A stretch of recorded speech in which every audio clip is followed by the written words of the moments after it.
Viti in Dungeness, which is Britain's only desert, and it seems really strange on this blustery, wintry day to think that I'm actually standing in a desert. But Dungeness is a fascinating place, famous for its landscape where rare plants grow, famous also for the nuclear power station which you can see behind me, and for its bird sanctuary, which is a haven for migrating birds coming to this remote part of the southeast of England. Just over to my right in the distance is the sea. We can't actually get there today because the whole of the village has been closed off to protect it from COVID. It had an influx of visitors over the Christmas weeks, and apparently that had rather a sad impact on the local community. It's also home to Derek Jarman, the famous filmmaker who lived here during his dying years and kept a very moving diary of life in Dungeness during the time of his death from AIDS. So his little house has been turned into a museum now. Unfortunately, I can't take you there to see it because the estate is closed. We tend to think of deserts as vast, inhospitable landscapes incapable of sustaining life. We know that even in the most arid and remote deserts, of course, there are many forms of plant and animal life that do indeed flourish and are adapted to those environments. But Dungeness is perhaps unusual in being home not only to this vast power station, but also to migrating birds which come to winter in the southeast of England in this beautiful bird sanctuary that you can see here just in the foreground of the power station, and out there beyond that, of course, is the sea, the English Channel, which is wide at this point, so impossible to see across to mainland Europe. This photograph is taken in the bird sanctuary with my back to the power station, and perhaps we do get a sense of the desert here in this flat landscape stretching out, but also of the timeless beauty of this natural habitat right there in the shadow of the power station, and yet such a place of tranquility and refuge. These juxtapositions are quite hard really to hold together in one's imagination when visiting this place and trying to get a sense of the spaciousness, the beauty, the drama of it, really. When scientists harnessed the power of the atom, they brought to humankind risk and opportunity in perhaps equal measure.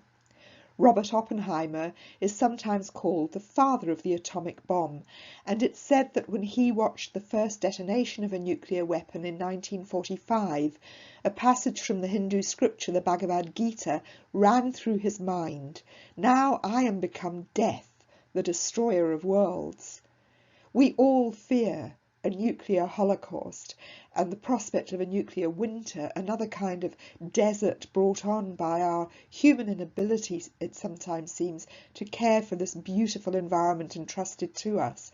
And that's why I'm showing this picture taken from a rare snowfall in the sand dunes at Camber Sands, with Dungeness in the distance. Yet many scientists say that for all the risks, nuclear power is a clean form of energy, and the risks are worth taking because it poses less of a long-term threat to the environment than other forms of power generation, such as coal-fired power stations, etc. So even although watching a nuclear power station like this in this strange landscape can bring a litany of disasters to our minds, 3 Mile Island, Chernobyl, Fukushima, there are still those who defend the use of nuclear power because of its environmental benefits. Yet, turning the camera just a little on that snowy morning, here's something else that comes into view. There's a vast wind farm just round the corner from Dungeness, generating a very different kind of clean energy, and perhaps in these days when the world seems full of catastrophe, calamity and threat, this is a good news story, particularly for those of us living in Britain.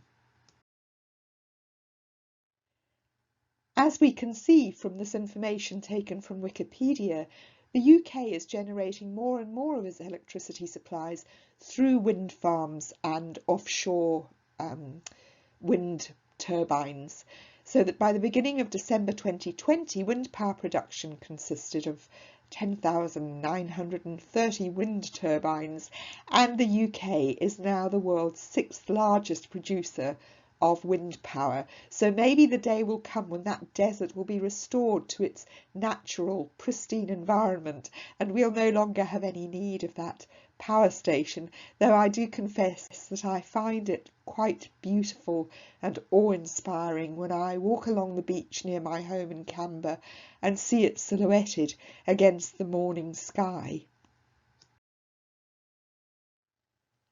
This photograph shows the strange and haunting beauty of Dungeness silhouetted against the morning sun in a blaze of light, which makes me think of it as a metaphor for the presence of God as the people of Israel passed through the desert. That nuclear power station brings us comfort and warmth. It gives us heating in winter. It, as I said earlier, it minimises our impact on the environment while still allowing us to enjoy the comforts of electricity and heating and all that we depend upon in modern life, all that actually makes our lives more comfortable and easy than those of our ancestors, and indeed those of poor communities without access to electricity and sources of heat and light. But we're also aware with nuclear power that we can turn our world into a desert, that we can unleash uncontrollable powers of fire and devastation and desolation. And for me, standing on the beach near my home in Canberra Sands on a morning like this and looking at that landscape gives me a sense of both the hubristic majesty of human beings. We're mad geniuses. We risk everything in our desire to control, and yet do we not bring something of the creativity of God to our endeavours to transform the natural world into a place of beauty and habitation and warmth and comfort? And I find myself, as I reflect on this, thinking about that passage from Exodus. So God led the people around by the desert road toward the Red Sea. By day the Lord went ahead of them in a pillar of cloud to guide them on their way, and by night in a pillar of fire to give them light, so that they could travel by day or night.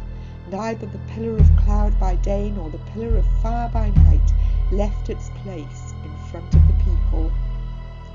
To close this little reflection, I've chosen a track actually called The Pillar of Cloud and the Pillar of Fire, which is by Helen Park on an album of the same name. So I bid you farewell with this short piece of music. Thank you for listening.